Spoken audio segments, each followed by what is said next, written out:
It was 11:30 at night when I finally sat down in the hospital cafeteria, and I remember thinking that the orange plastic chair was the most comfortable thing I had felt in 4 days. That's how exhausted I was. I had a paper cup of lukewarm coffee in both hands, my hair was still in the same braid I'd put in before my surgery, and I was wearing the same hoodie I'd been wearing since my husband dropped me off at the ER on a Tuesday. I was 31 years old. I had just had emergency abdominal surgery to remove a ruptured appendix that had nearly turned septic. I had a drain still attached to my side, and I was completely, utterly alone. My phone was on the table in front of me. I had sent the family group chat a message 4 days earlier, right before they wheeled me back. I had typed it one-handed from the pre-op bay while a nurse was placing my IV. It said, "I'm going into emergency surgery." It got bad fast. Please pray for me. Then I put my phone face down on the gurney and let them take me back. I didn't know what I would come out to on the other side of that surgery. I genuinely didn't know if I would wake up at all. The doctor had used the word sepsis twice and his face had been very still when he said it, the kind of still that doctors get when they are trying not to scare you but also need you to understand the situation. My husband, Daniel, had squeezed my hand in the hallway and told me he would be right there, he wouldn't move, he would be in that waiting room when I opened my eyes. And he was the first face I saw. But that was the only face. The group chat had 31 people in it. My parents, Daniel's parents, my 2 brothers, Daniel's sister and her husband, various aunts and uncles and cousins who had been added over the years for holidays and birthday announcements and the occasional funny video. 31 people. I had sent a message telling them I was in emergency surgery, that it had gotten serious, that I needed their prayers. By the time I woke up, 11 hours later, the thread had 6 responses. My mom sent a prayer hands emoji. My dad sent, "Thinking of you, sweetie. Let us know how it goes. Let us know how it goes." I read that message in the recovery room, still groggy from anesthesia, with a nurse checking my vitals and Daniel sitting next to my bed holding my hand. I read it 3 times. Let us know how it goes. Like I had mentioned I was going in for a teeth cleaning. Like it was a routine errand he hoped went smoothly. I put my phone back down and I didn't say anything to Daniel because I didn't have words yet, and also because I didn't want to cry in front of the nurse. I just stared at the ceiling tile and breathed. The other 4 responses were from cousins I barely knew. 2 of them said they were praying. One sent a gif of a candle. One said, "Sending love," with 2 exclamation points. My mother-in-law, Patricia, did not respond at all. I want to be clear about something before I keep going. Daniel's mother, Patricia, and I had always had what I would describe as a careful relationship. She was not warm to me from the beginning. She thought Daniel had married too young. We were 26 when we got married and she had made no secret of the fact that she had someone else in mind for him, a woman named Courtney who she still referenced occasionally at family dinners in a way that was technically subtle but felt like a small needle every time. I had accepted that Patricia and I would never be close. I had never asked her to mother me. I had never expected her to be my biggest fan, but I had believed, on some basic human level, that if I was in emergency surgery and might not survive, she would at least acknowledge it. She did not respond for 2 days. When she finally did, she sent a message to the group chat that said, "So glad you're doing better, Claire. We've all been thinking of you." 2 days later. So glad you're doing better. Present tense, past experience, wrapped up and filed away. We've all been thinking of you. I want you to notice that she did not say we've been worried. She did not say I'm so sorry I couldn't be there. She said thinking of you, which is the verbal equivalent of a participation trophy. It means nothing. It costs nothing. It changes nothing. Daniel called her that evening. I sat in my hospital bed and listened to his half of the conversation. He was patient in the way that people are patient when they have been managing someone their whole life, and they are very tired of it but they also love them and can't stop. He said, "Mom, she's really not doing well, it would mean a lot if you came."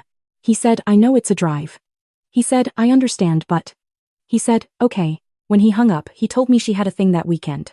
A charity luncheon. She was on the planning committee and she really couldn't miss it. She had been organizing it for months. She would try to come the following week if Claire was still in.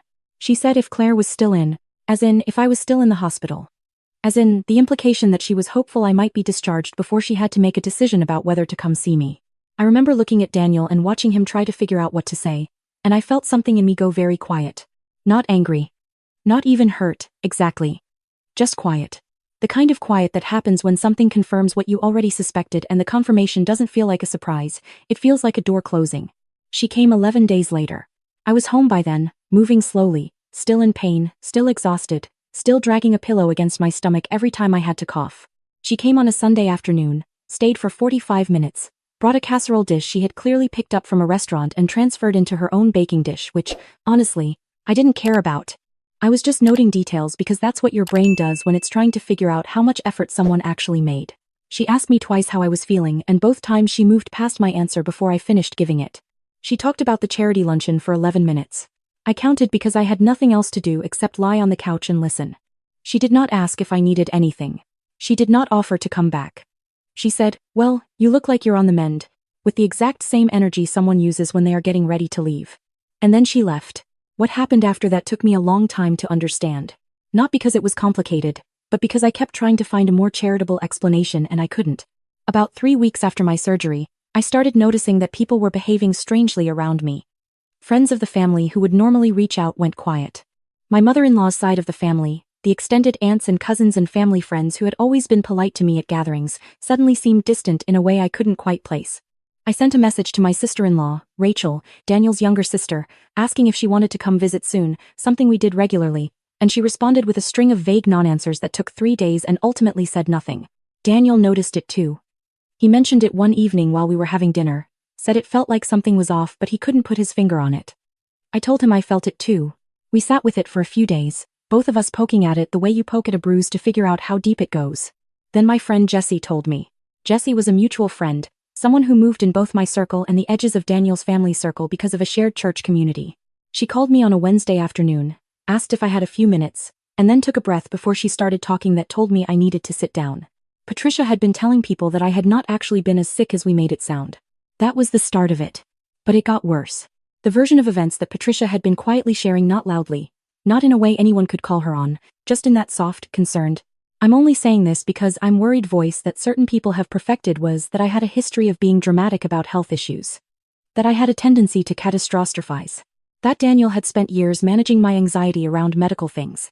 That the surgery, while yes, it was real, had not been nearly as dangerous as I had apparently described it, and that a lot of the worry and panic had been coming from me rather than from the doctors. She told at least 2 people that Jessie knew of that I had been difficult in the hospital. That I had refused visitors. That I had told Daniel not to call anyone because I wanted the attention to myself. I want you to sit with that for a moment. I had been unconscious for 11 hours. I had a surgical drain in my side for 8 days. I had spent 4 days in the hospital alone except for Daniel, not because I had told anyone to stay away but because no one had come. And the story circulating through the family was that I had kept everyone away on purpose. That I had weaponized my surgery. That I had manufactured the severity of the situation so that people would worry about me, and then rejected their concern when they offered it. Jessie was crying a little when she told me. She kept saying, "I'm so sorry, I can't believe this, I don't know why she's doing this." I told her thank you for telling me. I told her I had to go. I hung up the phone and I sat in my kitchen for a long time. I did not call Daniel right away. I needed to think first. Here is the thing about someone like Patricia. She had never, in all the years I had known her, said anything overtly cruel to my face. Every single thing she had ever done had been wrapped in just enough plausible deniability that you could never quite prove anything. The charity luncheon was more important than driving to see her daughter-in-law in the hospital. Well, she has a commitment, she can't just cancel. The delayed response in the group chat, well, she's not great with her phone. The 45-minute visit that was really about talking about herself, well, at least she came. Every individual data point could be explained away. But when you put them all together, when you lined them up end to end, a picture emerged that was very clear and very deliberate. She had built a narrative about me, carefully, over years, with the specific intention of making sure that Daniel's family saw me a certain way. Not dramatically, not obviously, just one small brushstroke at a time. And when I had a genuine crisis, a real, documented, life-threatening medical emergency, she had seen an opportunity, and she had used it. I called my brother Marcus that night. Marcus is a level-headed person, the kind of person who listens all the way through before he says anything, and when he's done listening he asks the 3 or 4 questions that get to the center of the thing faster than anything else. I told him everything. He listened. Then he said, "Does Daniel know all of this?" I said yes. He said, "Does he know about what Jessie told you?" I said not yet. He said, "Tell him tonight." I did. Daniel's face when I told him went through about 4 different expressions in the span of 30 seconds. I watched him land on something that looked like grief, and then watched that become something harder. He was quiet for a long time. He said, "I need to make some calls." The next 10 days were the hardest of all of it, in some ways harder than the surgery itself, because at least during the surgery I was unconscious. Daniel called Rachel, who initially tried to be vague, and then, when Daniel pushed, admitted that yes, she had heard some things from their mom, that she hadn't known what to believe, that she was sorry she hadn't reached out to me. He called 2 of his aunts. He called a family friend who had known his mother for 30 years, and the picture that came together was worse than I had feared. Patricia had been making these comments for months. Not just after the surgery. She had started long before, laying the groundwork, building the character before the character needed to be used. She had told people I didn't like his family. She had told people I discouraged Daniel from spending time with them. She had implied, more than once, that Daniel had changed since being with me, had become more distant, more difficult, and that the change was my influence. And then when the surgery happened, she had the framework already built, and she had just filled it in. The night before everything came to a head, I couldn't sleep. I lay in bed in the dark and I thought about all of it. The prayer hands emoji from my mom. My dad's let us know how it goes. The 6 responses out of 31 people. The 45-minute visit with the restaurant casserole. Patricia's voice, which I could hear even when she wasn't in the room, soft and concerned and pointed as a knife. I thought about the woman I had been before the surgery, and the strange, slightly raw person I had become after it, someone who looked at her family group chat and felt nothing except tired. I had 31 people in that chat. When I had been in emergency surgery, possibly dying, 6 of them had responded. And one of them had spent the following weeks making sure that the other 25 understood that the whole thing had been my fault. Daniel had set up a video call. He had told his mother he had something serious to discuss, and he had asked her to get on a call with both of us. He had also asked Rachel to be on the call, and he had asked his Aunt Carol, who was someone Patricia respected and who had been one of the people Patricia had spoken to about me. He wanted witnesses. He wanted people who had heard the narrative to also be there for the correction. Patricia got on the call with the energy of someone who has done nothing wrong. That particular brand of calm that is really just confidence in your own ability to control the room. She was at her kitchen table. She had a glass of iced tea. She said hello to everyone and she smiled at me with a warmth that was so practiced it barely looked practiced. Daniel started talking. He was methodical and he was calm in a way that I know cost him something to maintain. He laid out, point by point, what he had learned. He named the people he had spoken to. He repeated, directly, the things his mother had said. He did not raise his voice. He did not editorialize. He just put the facts in a row and let them stand there. I watched Patricia's face. The first thing she did was look confused, the manufactured confusion of someone who is buying time. Then she said she was not sure she had said it quite like that. Then she said she had only been expressing concern. Then she said she was worried about Daniel and that everything she had ever done was because she loved him. Rachel, on the call, said, "Mom, I heard you say it." I was there. Something shifted in Patricia's face. It was small and fast, and if I hadn't been watching for it, I would have missed it. It was the look of someone recalibrating, figuring out how much she had lost and what she could still save. I had not planned to say anything. Daniel and I had talked beforehand and he was going to be the one to speak. But I found myself reaching forward and turning my camera toward the scar on my side, still pink and raised, still visible above the waistband of my pants. I didn't say anything. I just held the camera there for a moment and let them look at it. Let them look at what a drainage tube leaves behind. Let them look at the proof that this had been real, that this body had gone through something real, and that I had gone through it without any of them. Then I put the camera back. Patricia started crying. The kind of crying that is half genuine and half performance, the kind where you can't be entirely sure which parts are real. She said she was sorry. She said she had been scared when she heard about the surgery, and she had handled it badly. She said she had let her fears make her say things she shouldn't have said. She said she loved Daniel and she wanted us all to be okay. Aunt Carol, who had been quiet the whole call, said, "Patricia, I think you owe Claire a direct apology." Patricia looked at me. She said she was sorry for the things she had said, that she had not meant to hurt me, that she hoped we could move forward. I looked at her for a moment. Then I said, "I appreciate you saying that. I'm going to need some time and space." She blinked. I think she had expected something different. Acceptance, maybe. Relief. A door opening back to the version of our relationship where she could keep going the way she had been going, just slightly more carefully. I think she expected this to be the part where things returned to normal. I did not give her that. After the call ended, I sat in the quiet of the house for a while. Daniel came and sat next to me and didn't say anything for a few minutes, and then he said, "Are you okay?" I thought about it honestly. I said, "I think I will be." Patricia sent me a long message, a few days later. It was sincere in some places and strategic in others, and at the end of it she mentioned that she had been putting money aside for us. That she wanted to help us with our mortgage at some point. That family took care of family. It was the closest thing to an offering I had ever received from her, and I understood exactly what it was. It was a handle. It was a way to make herself necessary.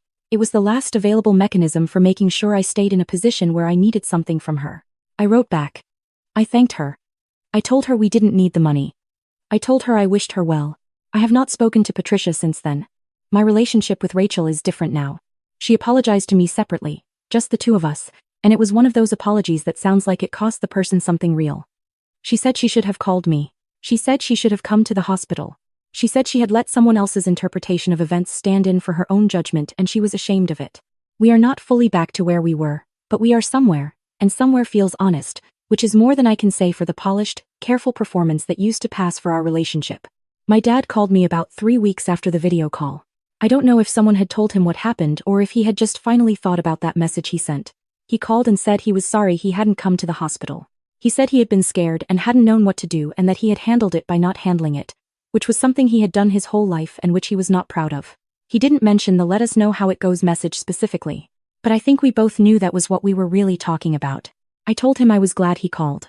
There is something I want to say about the months since all of this happened, because I think there is a version of this story that ends with some kind of triumphant rebirth, a before and after, a new woman rising from the ashes of a terrible experience and a toxic relationship. And while some of that is true, I think the more honest version is quieter than that. What I actually experienced was more like a slow recalibration, a gradual process of understanding which relationships in my life were real and which ones had only ever been the appearance of something real. A process of learning to stop being grateful for the bare minimum and start expecting something closer to actual love. I think about the group chat sometimes.